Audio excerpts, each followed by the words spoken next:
Glória a Deus, glória a Deus. Neste dia, nós já estamos entrando no mês de junho, né? Mês 6. E a gente, durante o mês de maio, ou boa parte do mês de maio, a gente deu uma ênfase muito especial sobre o tema da família, porque nas igrejas cristãs e em alguns lugares na nossa sociedade, o mês de maio é normalmente um mês que é voltado à família. Tanto é que até mesmo maio também é o mês das noivas, né? A noivarada gosta de casar em maio por causa do simbolismo, do significado, da ênfase, né? Não é que os outros meses não são para a família, né? Não é isso, mas é um período que se dá uma ênfase especial nisso, e nós consideramos isso. E a gente tem sido tão abençoado nas últimas semanas com palavras que Deus tem dado aos nossos corações. Um dia Ele deu uma palavra a mim, outro dia, algumas semanas atrás, 2 semanas atrás ao Naldo, semana passada ao Gentil, né? Que entregaram coisas preciosas para mostrar que Deus vê as nossas famílias e Ele tem planos eternos para as nossas famílias. E aí eu estava compartilhando com os irmãos do presbitério essa semana, eu falei para eles, gente, por favor, orem por mim, porque eu tenho mais uma palavra. A gente já saiu do mês de maio, mas a gente vai quebrar esse protocolo, e eu gostaria de entregar mais uma palavra relacionada à família, quando eu queria ler um versículo da palavra de Deus com você, que é Josué capítulo 24, verso 15. E nesse versículo, a mensagem que eu tenho para todos nós, para a gente, essa palavra ela não é uma pregação, tá bem? Ela é uma reflexão. Eu quero aqui compartilhar com você coisas que Deus tem colocado no meu coração ao longo de experiências com Ele.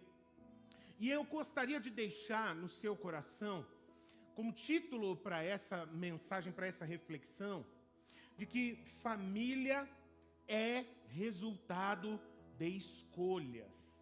Ok? Você pode dizer isso comigo? Diga comigo. Família é resultado de escolhas. Eu vou gastar alguns minutos aqui para falar com você, para te convidar a meditar junto comigo na importância das escolhas que nós fazemos em todos os sentidos na nossa vida.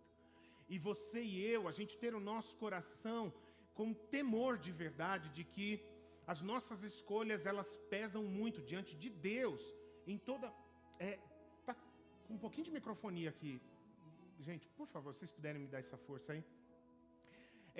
De que isso faz parte também diante de Deus, do plano dele, que ele leva muito a sério para as nossas vidas. Amém? A palavra de Deus diz assim: mas, se vocês não quiserem servir ao Senhor, escolham hoje. Diga comigo, escolha hoje. Muito bem. A quem vão servir? Não, aí não é só escolham hoje, tá bem? Mesmo. Obrigado. Se os deuses a quem os pais de vocês serviram, do outro lado do rio Eufrates, ou os deuses dos amorreus, em cuja terra vocês estão morando, eu e a minha casa serviremos ao Senhor. Já que vocês estão animados para repetir comigo, diga: eu e a minha casa serviremos ao Senhor. Glória a Deus, glória a Deus. Queridos, essa palavra é uma instrução a famílias, tá? De onde vem essa situação que está ocorrendo aqui? Um grande homem de Deus, um líder no povo de Israel, que foi Josué, ele estava no final do seu ministério. E aí, quando ele estava no final do seu ministério, era quando ele conseguiu cumprir a missão que Deus confiou a ele, de suceder Moisés na liderança do povo de Israel e conduzir todo o povo de Israel a entrar na terra que Deus prometeu, a terra de Canaã, uma terra extremamente boa e abençoada, maravilhosa para se viver, né? E colocar o povo lá dentro. E Josué, pela graça de Deus, conseguiu fazer isso. E aí, então, quando ele já está em fim de carreira, ele entrega essa palavra para o povo, falando para ele: gente, a partir de hoje, eu estou entregando a responsabilidade a cada um de vocês. Vocês, então, devem pegar tudo que foi ensinado e praticar isso. E já que eu estou terminando, a última coisa importante que eu gostaria de falar a vocês é que vocês precisam se posicionar. Vocês precisam tomar uma decisão nas vidas de cada um de vocês. Eu não estarei mais à frente do povo para dizer, faça isso, faça aquilo, isso daqui está errado, enfim. Vocês têm sido ensinados pelos sacerdotes e pelos levitas, e a responsabilidade de cada um é praticar as verdades de Deus que vocês têm recebido. Então eu gostaria agora de colocar essa responsabilidade nas mãos de vocês. Nós somos um povo que conhecemos a influência dos povos do Oriente, além do rio Eufrates, que tem os seus deuses, que tem a sua cultura. Nós também conhecemos as influências dos povos que já vivem aqui na terra de Canaã, que também tem a sua espiritualidade, tem os seus deuses, tem a sua maneira de viver, tem a sua cultura. E o que eu quero dizer é, escolham hoje, tomem uma decisão hoje, a quem vocês vão servir. Olha a expressão que ele usa, a quem vocês vão servir. Ou seja, ele coloca aqui essa expressão que não é só confiar, ele fala a quem vocês vão crer. Ele diz a quem vocês vão servir, ou seja, mais do que confiar, por quem vocês vão viver, por quem vocês vão trabalhar nas vidas de vocês. Mas ele termina essa palavra dizendo, olha, vocês têm a responsabilidade sobre as vidas de vocês e sobre as casas de vocês. Porém, eu e a minha casa já tomamos a nossa decisão. Nós serviremos ao Senhor, o único Deus. Queridos, nessa experiência em que o povo de Israel estava se formando como povo e como nação, essa conversa que Josué tem com eles aqui é uma conversa como se fosse entre uma grande família. Só que nós estamos falando de uma grande família de aproximadamente, no mínimo, 2 milhões de pessoas. É daí para mais. Uma família que teve o seu início com o patriarca Abraão, que morava lá na Mesopotâmia, lá do outro lado do rio Eufrates, na Ásia, onde hoje é o Iraque, né? A região do rio Tigre e o rio Eufrates, né?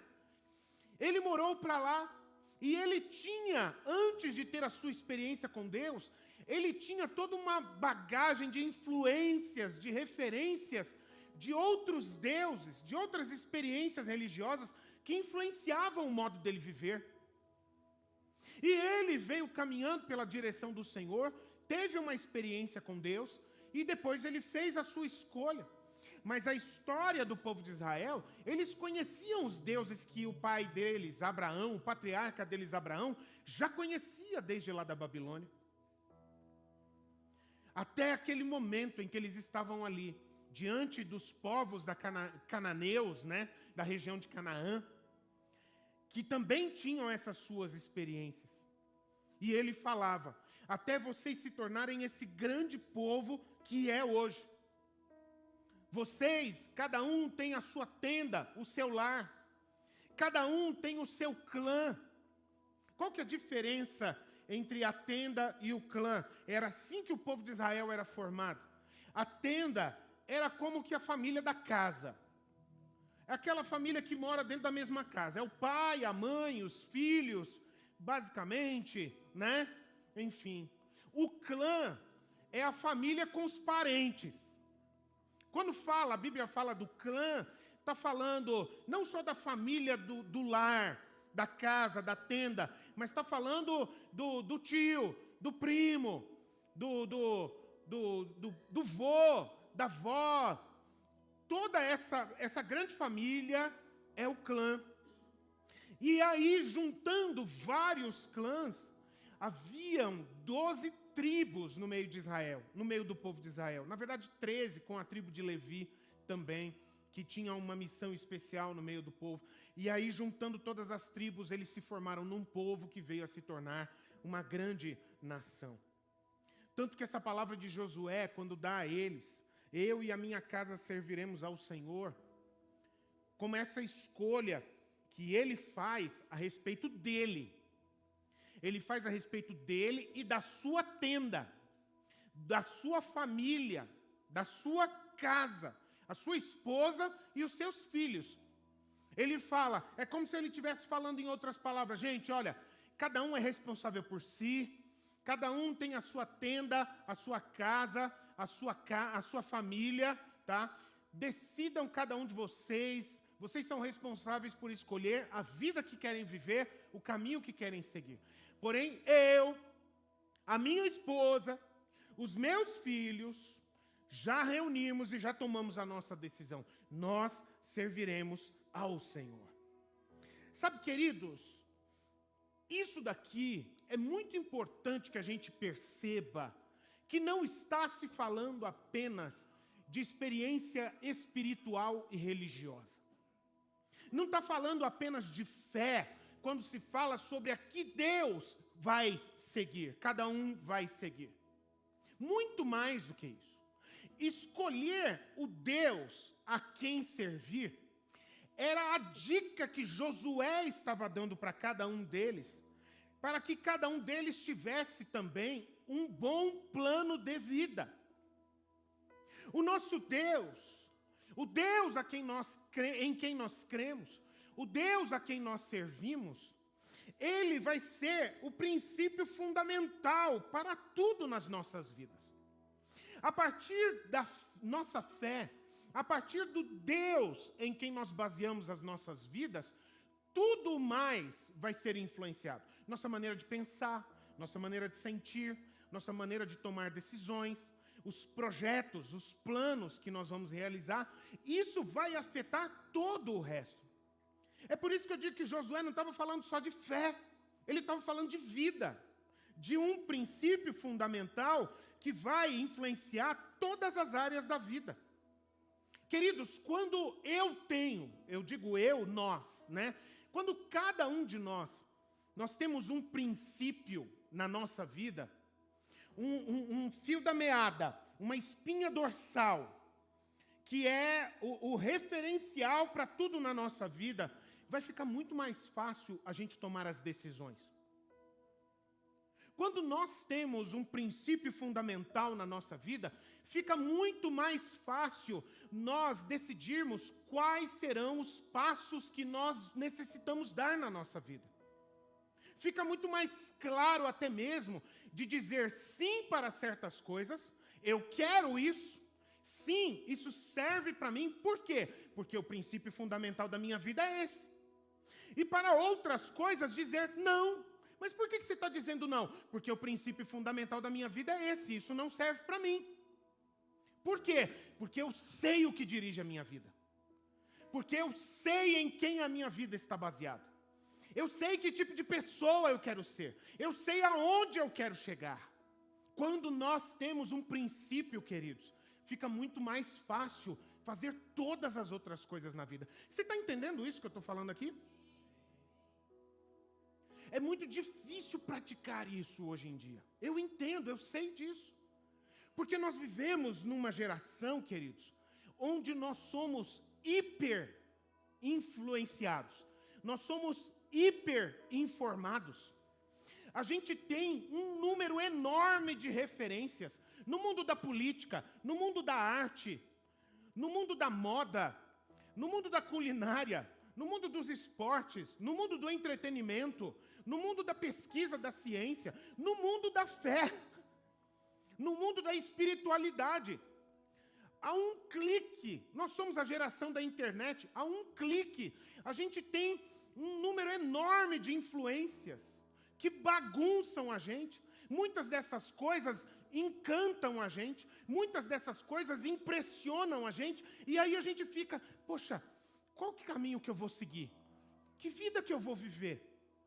Será, poxa, parece tão legal esse tipo de vida, mas esse outro tipo de vida também parece tão bom, agora eu estou na dúvida, que caminho que eu vou seguir?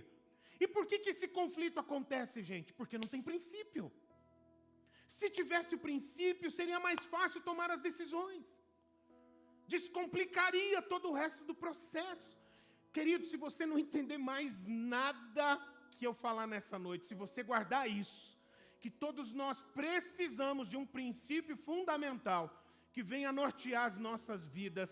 Eu tenho certeza que você já sai daqui enriquecido e abençoado, como eu também fui. Mas tem mais algumas coisas que eu quero dizer. Por outro lado, quando nós não temos um princípio de vida muito claro, a gente vai basear os nossos planos e as nossas escolhas em qualquer coisa. Eu já disse algumas referências da internet, por exemplo, mas às vezes, uma coisa que é muito comum acontecer, na minha experiência pastoral, eu já vi muitas vezes isso acontecer, pessoas que baseiam os rumos da sua vida, pessoas que fazem planos, pessoas que tomam decisões, fazem escolhas baseadas, sabem em quê? No estado do momento. Eu estou me sentindo triste, então não vou mais cuidar da minha saúde, não quero mais praticar esportes, eu não quero mais cuidar da minha alimentação, eu vou enfiar o pé na jaca, eu vou comprar 7 barras de chocolate e vou comer tudo, eu vou comer pizza todo dia, porque eu estou mal, eu estou triste, eu quero me gratificar. Estado do momento. Nossa, eu estou tão animado, eu vi algumas pessoas caminhando, correndo na rua. Nossa, como eu admiro aquilo, eu vou correr também a partir de hoje, estou animado para correr. Toma uma decisão baseada no estado do momento. Quero fazer faculdade. Agora o meu plano de vida é fazer um curso superior. Por quê? Porque todo mundo em volta de mim está fazendo. É tão legal esse negócio de conversar que um está fazendo faculdade disso, o outro está fazendo faculdade daquilo. Eu não quero ficar fora disso. Eu também quero fazer uma faculdade. Estado do momento. Não tem convicção se deveria ou se não deveria fazer. Bateu, sentiu, eu acho que eu vou, ou eu acho que eu não vou. Mas você não disse que ia se esforçar, que ia fazer uma mudança grande na sua vida? Mas eu estou desanimado. Já não penso mais nisso. Já estou com outras ideias na minha cabeça. Você está entendendo, gente? O perigo que tem de a gente basear os planos, as decisões da nossa vida no estado do momento, e que a Bíblia fala sobre isso diversas vezes e de diferentes formas, sobre esse conflito que acontece dentro de nós, um conflito que acontece entre o coração versus o entendimento. É um conflito que acontece entre a sensação e a nossa fé. A palavra de Deus diz que nós não vivemos daquilo que vemos, mas nós vivemos daquilo que cremos.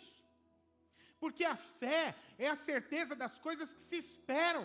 A fé é a prova das coisas que a gente não vê, mas a gente crê, a gente sabe que existe, a gente não desiste. Quando nós temos entendimento sobre algo, quando nós temos convicção sobre algo, Deus gera uma convicção dentro do nosso coração, ainda que os números sejam improváveis, ainda que as circunstâncias digam que não, gente. Mas eu tenho uma convicção, eu entendo que é esse o caminho que eu devo seguir. Tem pessoas que não entendem o que eu estou fazendo, mas eu estou convicto do caminho que eu devo seguir, então eu vou. É totalmente diferente. A pessoa está segura, ela não tem a carência da aprovação dos outros. Ela não se abala quando os outros viram e falam: eu não concordo com isso que você está fazendo com a sua vida, hein? Eu acho que não é legal isso que você está fazendo. Olha, eu te agradeço pela sua opinião, mas eu tenho uma convicção. Eu prefiro me agarrar com aquilo que Deus falou ao meu coração. Esse é o meu princípio de vida. As nossas escolhas, queridos, elas devem ser coerentes com esse princípio. A gente precisa aprender, amadurecer, a fazermos esse exercício interior todas as vezes que nós precisamos tomar um posicionamento na nossa vida. Quando nós falamos sobre família, assim como Josué estava falando lá ao povo de Israel, isso vai afetar, queridos, toda a trajetória da nossa história de vida familiar. A começar a falar de uma pessoa solteira. Uma pessoa solteira.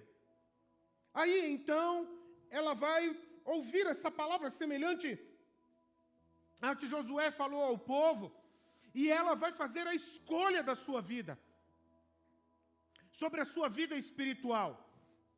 A vida espiritual é uma decisão pessoal. Não adianta o marido ter uma vida com Cristo e por tabela achar que a esposa vai ter. Não é assim que acontece, ainda que o casal seja uma só carne, mas a salvação é individual. Pais não têm poder para salvar os seus filhos, simplesmente porque eles têm experiência de vida com Cristo, uma vida nova com Cristo, porque os filhos também precisam ter uma experiência com o Senhor. E eu quero aqui aproveitar, abrir um parêntese nessa palavra e falar a cada um de vocês, pais, reafirmar a palavra do Senhor Jesus: deixai as crianças irem a Cristo, não as impeçais, porque o reino de Deus é semelhante pertence aos que são semelhantes a elas. Está aqui diante de vocês alguém que se converteu aos 6 anos de idade. E eu me lembro como uma foto que eu tenho na minha cabeça, a noite da minha conversão, na cidade de Montes Claros, no ano de 2000 e alguma coisa. Errei nos números aqui. 1986. 86. Eu realmente tive uma experiência com Cristo criança. E eu sabia o que eu queria.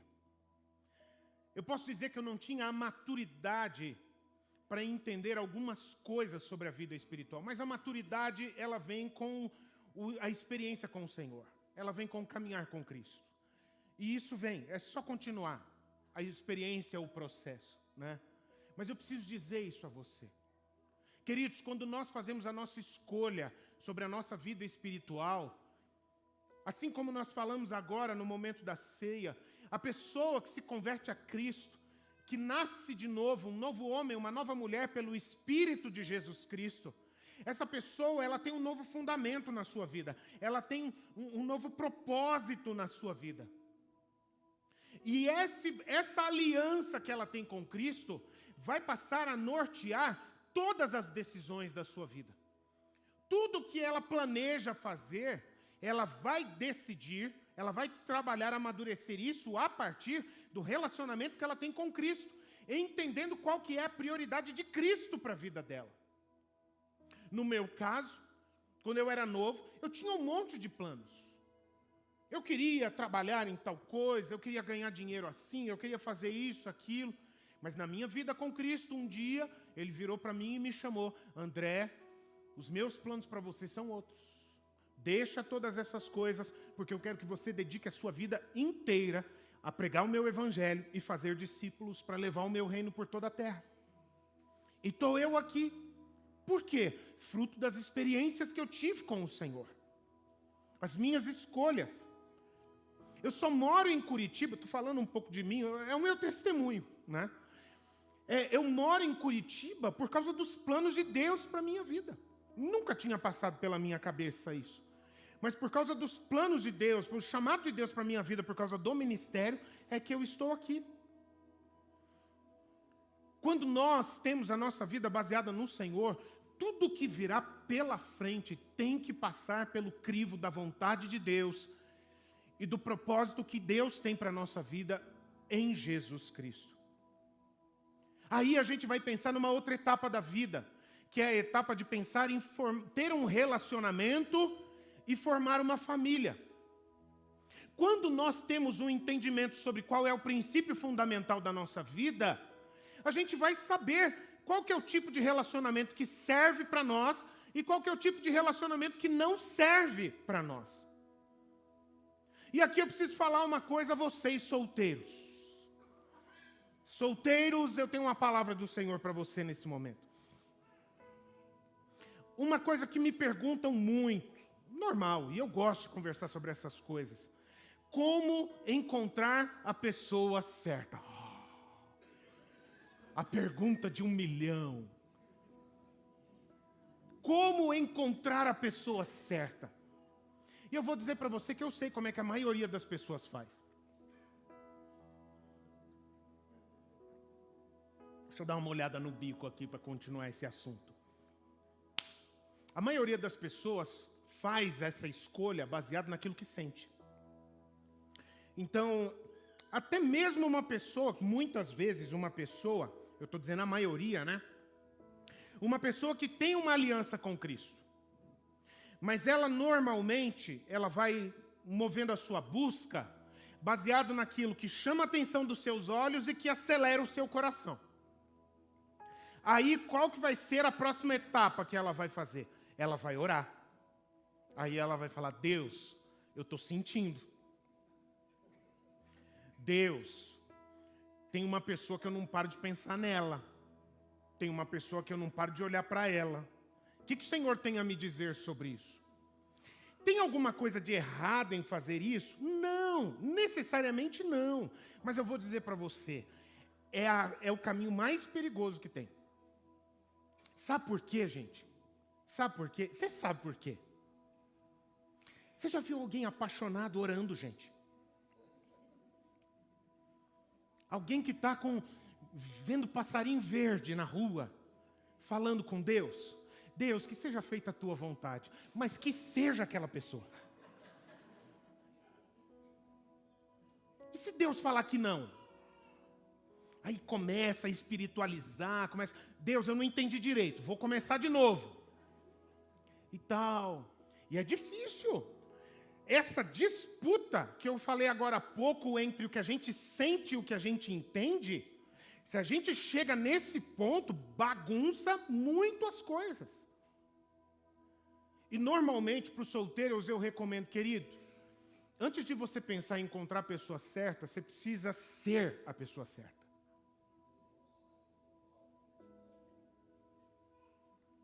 Quem aqui está entendendo o que eu estou falando? Você precisa ser a pessoa certa. Sabe o que você precisa? Você precisa saber o que você quer da tua vida primeiro. Por que você já está querendo procurar alguém para beijar, abraçar, andar de mão dada? Para sonhar em ter uma história linda, romântica, se você ainda não sabe quais são as prioridades de Deus para a tua vida? Já que eu estou contando um pouco da minha história, eu tenho convicção de chamado para o ministério desde os 15 anos. No podcast dos jovens, o Vlad me perguntou isso, eu contei um pouco sobre isso, né? E foi uma coisa, para mim, que eu dei muita graça a Deus, porque os meus pais me ajudaram nesse sentido, de certa forma, de que o Senhor protegeu o meu coração, porque eu já tive muitas armadilhas nessa área, já passei por muitas armadilhas nessa área, mas no momento em que eu decidi obedecer ao Senhor, quando Ele disse para mim, André, eu estou te chamando para o ministério pastoral do Evangelho. Então, quando eu pensava em alguma moça, um dia, né, para eu ter um relacionamento com ela, um dos meus critérios é assim, ela precisa ser uma pessoa que tem convicção do ministério também. Vocês estão entendendo? Por quê? Porque senão serão duas pessoas boas, uma atrapalhando o caminho da outra. Entende? Agora, quando eu sei o que Deus tem para mim, as prioridades de Deus para a minha vida, o norte, o chamado que Deus tem para a minha vida, isso vai limpar o meu caminho. Isso vai já fazer um belo filtro das pessoas assim, que até são legais, mas não servem para mim. Não são as melhores pessoas para mim. E eu vou fazer isso com mais lucidez. Aí eu vou nortear o meu coração. E se o meu coração começar a palpitar por uma pessoa que, gente boa, não tem problema nenhum, mas não é a pessoa que está dentro desse propósito que Deus tem para a minha vida. Eu vou orar por isso e vou falar, Senhor, tira isso do meu coração, porque eu já fiz a minha escolha. Eu estou dando alguns exemplos para vocês aqui, queridos, compartilhando até um pouco de mim, da minha vida, de algumas coisas que pela graça de Deus, e eu vou dizer para vocês, eu não sou perfeito não, hein? Algumas semanas atrás, naquele podcast mesmo, eu falei isso para os jovens. Já me meti em muitas roubadas. Eu estou aqui diante de vocês é por pura graça e misericórdia de Deus. Não é porque eu sou bonzinho, não. Eu sou um milagre de Deus aqui, gente, diante de vocês, sabe? Para poder te abençoar e ajudar você. Meu irmão, o que você sente vem depois do que você crê. As suas convicções têm que ser construídas primeiro. O que você quer da tua vida? Quais são teus planos? Quais são tuas prioridades? Você já escreveu sobre isso? Você já tomou decisões sobre isso? Eu ainda não sei o que eu vou fazer. Então deixa o coração para outro momento. Ora por isso, pode até orar por isso, mas guarda o teu coração para o momento em que a pessoa que você está se preparando para ser estiver com esse projeto claro, ou mais claro, mais definido, para que as coisas não venham a se confundir. Queridos, existe uma roubada de Satanás muito grande, que é uma ideia falsa e que inclusive destruiu Sansão. É um dos exemplos bíblicos disso, que foi fazer alianças com pessoas que não tinham a mesma aliança que ele.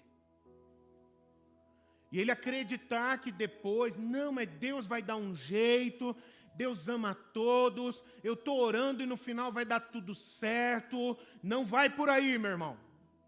O Senhor não é muito dado a essas brincadeiras, não. Não faz isso. A palavra de Deus diz, não tente ao Senhor. Eu já vi alguns irmãos que eu vi Deus dar realmente livramento a eles. De situações assim em que arriscaram ver se dava certo. E o Senhor por misericórdia. Mas eu teria 10 vezes mais histórias para te contar de pessoas que o Senhor deixou ir e fazer essas alianças que não tem nada a ver com o propósito dele. E encarar as consequências depois. Você está entendendo que a nossa vida familiar, ela começa, gente, com as decisões antes mesmo da gente ter família. Antes da gente ter família, a gente já está semeando na nossa família. E aí, então, as alianças, os relacionamentos que nos levarão à formação da família. Eu não estou dizendo que você precisa encontrar uma pessoa que seja igual a você, tem a mesma cor preferida, gosta do mesmo tipo de música, gosta de passear nos mesmos lugares, gosta de comer as mesmas coisas. Isso é bobagem, isso é uma imaturidade, tá? É raríssimo casais serem formados com pessoas que gostam das mesmas coisas, com pessoas que são iguais. Eu diria até que nem é para ser bem assim. A riqueza do relacionamento está nas diferenças. É uma prova. É mesmo. Prova se ama de verdade. Mas é rico. Há aprendizado, há crescimento sobre essas diferenças. Porque aí, queridos, pessoas que têm os mesmos valores, os mesmos princípios fundamentais na sua vida, elas terão mais facilidade para definir aquilo que será prioridade nas vidas delas e aquilo que não será prioridade nas vidas delas. Então, dentro de uma família pode ter pessoas que não têm a mesma aliança, o mesmo princípio fundamental, e aí uma pessoa vai virar e vai falar, deixa os filhos virarem à noite, se divertindo, fazerem o que eles quiserem. Mas é perigoso, enfim. Mas deixa, não tem problema. E vai ter uma outra pessoa dizendo, isso não é saudável, não vai fazer bem para os nossos filhos, e fica aquele cabo de guerra. Por quê? Porque são pessoas que são dirigidas por prioridades diferentes. Deixa os filhos experimentarem as coisas, como é que eles vão saber como é que funciona? E eu vou usar nesse momento aqui, vou falar algo difícil, mas eu vou usar minha autoridade de pastor aqui. E eu quero falar a vocês, filhos que moram debaixo do mesmo teto dos seus pais. Se em algum momento seus pais encorajaram vocês a fazerem coisas imorais, só para que vocês conheçam as coisas dessa vida, eu quero corrigir essa palavra dos seus pais. Infelizmente, seus pais não sabiam o que eles estavam dizendo. Eles deveriam instruir vocês para a vida e não jogar vocês na vida neste mundo. Entende? Mas eu não sei, eu não estou julgando os seus pais. Eles falaram aquilo que eles tinham dentro deles, os princípios que governavam as vidas deles. Mas eu estou falando para você baseado na palavra de Deus. Escolha hoje. E cabe a você escolher a referência ao princípio que vai nortear a sua vida. Aquilo que vai ser valor, aquilo que vai ser prioridade, aquilo que vai ser padrão. Quando essa família é constituída, na nossa família vai ser assim, na nossa família nós vamos proteger de tal coisa, na nossa família nós vamos andar de tal jeito. Na nossa família, a ordem de prioridades é essa, essa, essa e essa. E quando existe unidade de propósito nestas vidas, fica muito mais fácil construir e definir padrões, valores, prioridades, quando essas pessoas estão construindo o seu lar. Para aí, queridos, falar até mesmo dos rumos, daquilo dos projetos futuros, que fazem parte dos projetos futuros. Eu tenho vários amigos que têm o desejo no seu coração de trabalhar, levantar uma renda, ter um dinheiro, para quando chegar nos últimos anos da sua vida, não fazer nada e só curtir a vida. Passear, se divertir, viajar para tudo quanto é lugar. Você já perguntou para Deus se esse é o plano dele também? Eu vou dizer para você, se você perguntar para Deus, eu já sei qual vai ser a resposta. O dia que Deus não quiser mais que você dê frutos nesta terra, você vai morrer. Você vai morrer. O Senhor não salvou ninguém para ser peso morto nessa terra. O dia que você não for mais útil nessa terra, será o último dia de vida da tua vida. O dia que o propósito de Deus não estiver mais se cumprindo na sua vida, será o último dia da sua vida. E eu sei de onde vem essa ideia. Esses sonhos, esses planos. Eles vêm do desejo de autogratificação. Eles vêm do desejo de pessoas que estão vivendo nessa terra com sonhos particulares, querendo edificar o seu próprio reino. Ah, eu já sofri muito, agora está na hora de eu... Está na moda agora, me mimar. Agora é a hora de eu gastar e curtir. Se não for para dar fruto, o Senhor tira a tua vida, meu irmão.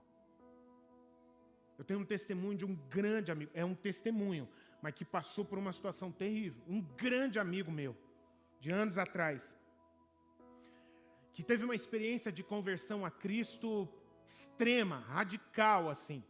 Precisou por causa das escolhas dele. Precisou tomar um tiro para abrir o olho. E nessa experiência, o coração se quebrantou e percebeu, caramba, passei pelo vale da sombra da morte.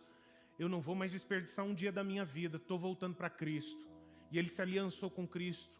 E era um homem de Deus. Mas aí foi passando o tempo, era uma bênção mesmo, a gente tinha uma amizade muito rica, muito abençoada. Foi passando o tempo, esse meu amigo começou a tomar algumas decisões meio equivocadas com relação à vontade de Deus para a vida dele. E ele começou a se afastar dos caminhos de Deus.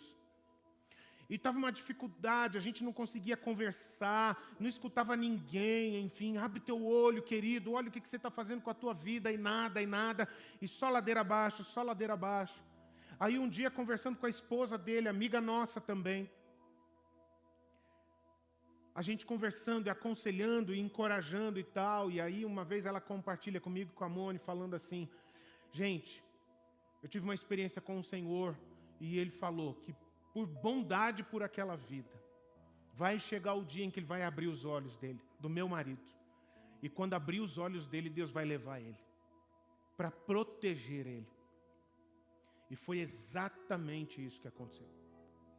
Passou um bom tempo, anos, mas o coração dele se quebrantou e ele percebeu o que ele estava fazendo com a vida dele. E ele voltou para Cristo. E poucos meses depois dele voltar para Cristo, ele partiu. Eu estou dizendo isso por quê? Porque o Senhor tem a história das nossas vidas na palma das suas mãos. E as nossas vidas, elas são um misto, gente. Deixa eu falar para vocês como é que funciona. Se você quiser, você pode ler o Salmo 139, que explica um pouco sobre isso. A segunda metade do Salmo 139. A nossa vida, ela é feita de um misto entre a grandeza de Deus e as escolhas que a gente faz. Então é como se Deus, Ele nos colocasse, como se as nossas vidas fossem barcos. E Ele nos colocasse dentro de um lago. E a soberania de Deus delimita as nossas vidas. Olha, você faz o que você quiser com a sua vida, para navegar por onde você quiser. Mas o campo que eu estou delimitando para você é você viver aqui, nesse espaço aqui. E o tempo todo a nossa vida é isso. É um misto entre a soberania de Deus e as escolhas que nós fazemos. E tem vezes que o Senhor, na soberania dele, ele interfere nas nossas vidas. Mas tem outros momentos que Deus, na soberania dele, ele deixa a gente seguir o caminho das nossas escolhas e enfrentar as consequências das escolhas que nós fazemos. E muitas vezes, queridos, como eu já vi situações assim, de famílias às vezes serem afetadas, serem comprometidas por causa das escolhas de uma pessoa ali dentro. Precisava sofrer o que sofreu? Não precisava. Mas passou. Ah, foi porque Deus quis. Às vezes não. Às vezes não. Eu estava falando do Salmo 139. O Salmo 139 nos ajuda a entender que nós podemos viver todos os dias que Deus tem para a gente, mas dependendo das escolhas que nós fazemos, nós podemos abreviar o nosso tempo de vida. Você já parou para pensar nisso?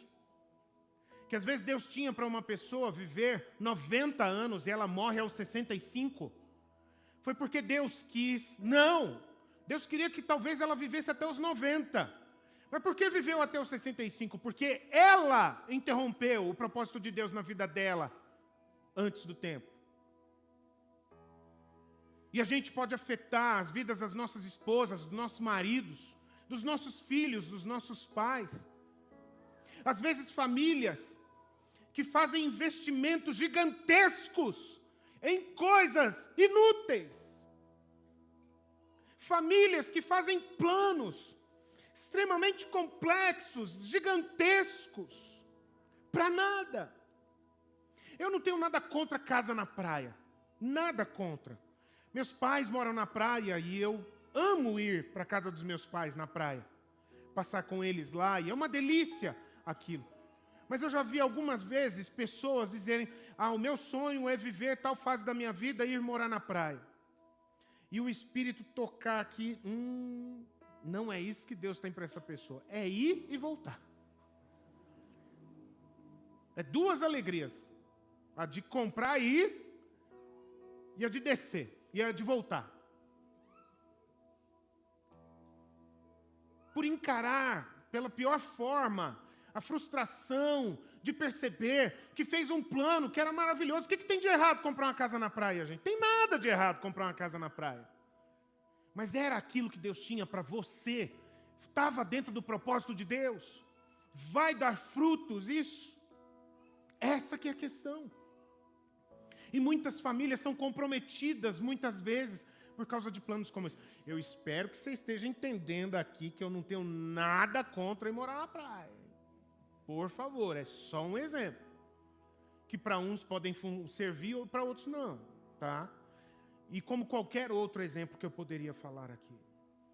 Queridos, as escolhas na nossa vida familiar, elas podem dar frutos ou custar um alto preço. Eu quero citar alguns textos bíblicos aqui para ajudar no nosso entendimento. Primeiro deles, Salmo 128, verso 1. O que a palavra de Deus diz lá? Feliz, bem-aventurado é o homem que teme ao Senhor e anda nos seus caminhos. E a mulher também, tá? E a mulher também. Feliz, bem-aventurado é a pessoa que vive com temor de Deus. O que é temor de Deus? É ter pânico. Deus apareceu, deixa eu me esconder. Não. Temor é um respeito muito grande. Temor é uma reverência profunda de todo o coração. A pessoa que tem temor de Deus é a pessoa que tem uma devoção sincera, é a pessoa que respeita a Deus de todo o seu coração. Essa pessoa será feliz, porque ela vai construir uma trajetória de vida, que a vida dela estará alinhada com o propósito do Senhor. E os versículos seguintes do Salmo 128, eles vão mostrando os frutos na casa, na vida dessa pessoa. Olha só o que vai falar, Novo Testamento, livro de Atos, capítulo 16. O apóstolo Paulo com Silas estão na cidade de Filipos, presos na cadeia. Acontece uma situação, uma manifestação do poder de Deus naquela cadeia. Um terremoto arrebenta a cadeia inteira. O carcereiro da cadeia fica apavorado. Vou me matar. Aí o apóstolo Paulo fala, não se mata não, que ninguém fugiu. Nós estamos aqui. E aí ele pergunta, como é que vocês vivem nessa paz e nessa tranquilidade? O que eu preciso fazer para ser salvo? E Paulo vira para ele e fala, creia no Senhor Jesus Cristo e serás salvo, tu e a tua casa. Você não pode salvar a sua família, mas se você for salvo, a salvação de Deus já terá entrado na sua casa.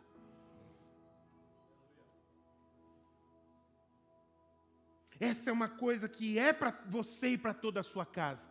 A vontade de Deus, se perguntar para Deus, Deus, o que o Senhor quer? Ele quer que as nossas famílias inteiras sejam salvas. Vai acontecer isso? Não sabemos. Não temos essa certeza. É responsabilidade de cada um. Mas a salvação do Senhor terá entrado naquela casa, se você e eu tivermos um coração convertido a Cristo. E aqui vem uma outra palavra que eu quero mencionar, que é uma palavra forte do Senhor Jesus, duas que eu quero mencionar aqui. Primeira delas no Evangelho de Mateus, capítulo 10, no verso 37, Jesus fala assim, quem ama o seu pai, quem ama a sua mãe, mais do que a mim, não é digno de mim. Quem ama o seu filho, quem ama a sua filha, mais do que a mim, não é digno de mim.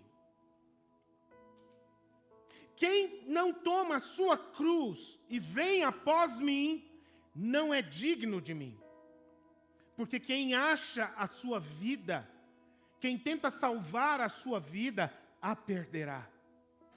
Mas quem perde a sua vida por minha causa, esse a achará. É forte isso. Já falei isso aqui algumas vezes. Eu amo a minha esposa, nós somos casados há quase 20 anos, ela é a mulher da minha vida. Sou louco por ela, faria qualquer coisa por ela. Mas o meu amor por Jesus é maior que o dela. Quando nós nos casamos, nós fizemos um voto um ao outro. Que nós nos amaríamos e andaríamos juntos até que a morte nos separe. E com Jesus não tem morte que nos separa. Eu e a Mone vamos estar juntos para sempre, porque graças a Deus nós somos salvos por Cristo Jesus. Mas nosso grande amor da vida, a grande paixão da nossa vida é o nosso Salvador Jesus Cristo, que nós não vamos perder nunca, por toda a eternidade. E Jesus fala, tem gente que ama mais o marido, a esposa, o pai e a mãe, o filho e a filha do que a mim. Eu já vi pessoas descerem as águas do batismo. Por que você vai descer as águas do batismo? Eu estou descendo pelos meus filhos. Só tomou um banho. Só tomou um banho. Jesus tem que ser o grande amor e a grande paixão da sua vida. Aí Ele será por você e em você, dentro da sua casa. E preciso te dar mais uma palavra do Senhor Jesus de grande importância. Quando Ele fala em Lucas capítulo 12, a partir do verso 51. Ele fala o seguinte: vocês pensam que eu vim dar paz à terra? Eu afirmo a vocês que não. Pelo contrário, eu vim para trazer divisão. Porque daqui em diante, estão 5 divididos numa casa. 3 contra 2 e 2 contra 3. Estarão divididos, pai contra filho, filho contra pai, mãe contra filha, filha contra mãe, sogra contra nora, nora contra sogra. Por que Jesus fala isso, queridos? Porque nem em todas as famílias todos serão salvos. Nem todas as famílias, todos vão se converter a Jesus Cristo. E isso vai colocar em alguns momentos em rota de colisão uma pessoa contra a outra. O princípio que governa a vida de uma pessoa é um, o princípio que governa a vida de uma pessoa é outro. E cada uma vai puxar para o seu lado, por aquilo que crê e vive. E isso vai colocar pessoas em rota de colisão dentro da própria casa. Significa que Jesus veio para quebrar casamento, gente? Não! Pelo contrário, 1 Coríntios capítulo 7 vai dizer, se você tem um relacionamento com uma pessoa que não tem aliança com Cristo, não tem problema nenhum. Seja bênção na vida do teu marido, seja bênção na vida da tua esposa, segue em frente. O Senhor santifica o teu marido e a tua esposa através da presença dele na tua vida. Mas que esse caminho vai ser mais difícil? Vai. E talvez poderá haver uma jornada longa, até que outras pessoas da sua casa possam ter a mesma experiência com Cristo que você tem. Eu já compartilhei aqui, recentemente eu compartilhei com os discipuladores da nossa igreja, sobre uma história de uma mãe no Sri Lanka, uma moça chamada Amina, que se converteu a Cristo. E aí ela era uma mãe solteira.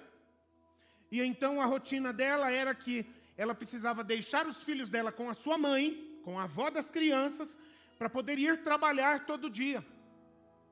E sabe o que acontecia com os filhos dela, debaixo dos cuidados da própria avó? A avó, como forma de retalhar, de punir a sua filha por ela ter se convertido a Cristo, ela recebia os seus netos na casa dela, mas ela não dava comida para eles. Os netos ficavam sem comer o dia inteiro, porque eles acompanhavam a sua mãe até a igreja, para seguir a Jesus Cristo, para adorar a Jesus Cristo. Foi um preço que essa moça pagou por isso. E pode ser que aconteça isso com alguma pessoa também. A nossa vida, queridos, ela tem várias alianças. Mas umas são mais importantes do que outras. O valor da aliança é medido pela grandeza dela, pela duração dela. Alianças eternas têm mais valor do que alianças passageiras. E a aliança com Deus deve estar acima de qualquer outra aliança nas nossas vidas. Existem decisões que serão tomadas. E talvez você tenha liberdade ainda de tomar algumas decisões, fazer algumas escolhas na sua vida. Mas existem algumas outras decisões que já foram tomadas na sua vida. E não tem como voltar atrás, elas já foram feitas. Agora a gente só tem que procurar seguir contando com a graça do Senhor, diante das consequências das decisões, das escolhas que nós fizemos lá atrás. O que eu quero dizer para você? Que você é um amaldiçoado por causa das escolhas erradas que você fez? Não! Que você é um todo errado, tua vida não tem mais jeito, por causa de uma ou outra escolha errada que você fez? Não! A graça de Deus é sobre você, a palavra de Deus diz, aonde abundou o pecado, superabundou a graça de Deus. Agora, o lidar com as consequências das escolhas não boas que foram feitas, vai tornar o caminho mais difícil? Claro que vai. O Senhor perdoa os nossos pecados, mas as consequências naturais, elas vão vir. Faz parte da vida. Mas seja lá qual for a situação, se nós vivemos em aliança com Cristo, queridos, como Senhor nos nossos corações, se Jesus Cristo for o princípio fundamental da nossa vida, nós vamos ter a clareza sobre o melhor caminho a seguir e a melhor escolha a fazer. Tenha certeza disso. A vontade de Deus é que a nossa vida familiar, ela seja conduzida em aliança com Ele. Mas isso é feito, queridos, de livre vontade. Não é feito à força. É uma parceria. A palavra de Deus diz, não seja por força e nem por violência, mas seja pelo meu Espírito. Seja uma pessoa espiritual, seja uma pessoa guiada pelo Espírito Santo de Deus. Ah, mas você está agoniado, você está ansioso. Pega essa ansiedade, pega essa agonia, coloca ela aos pés da cruz do Senhor e deixa Deus cuidar dessa situação. Vinde a mim, todos vocês que estão cansados e sobrecarregados, e eu vos aliviarei. Você não sabe o que Deus tem lá para frente. Apenas seja fiel, tenha a vontade de Deus como prioridade na sua vida, seja uma pessoa de aliança. Esse é o caminho que Ele tem para você e a graça dEle será sobre você. Amém, queridos?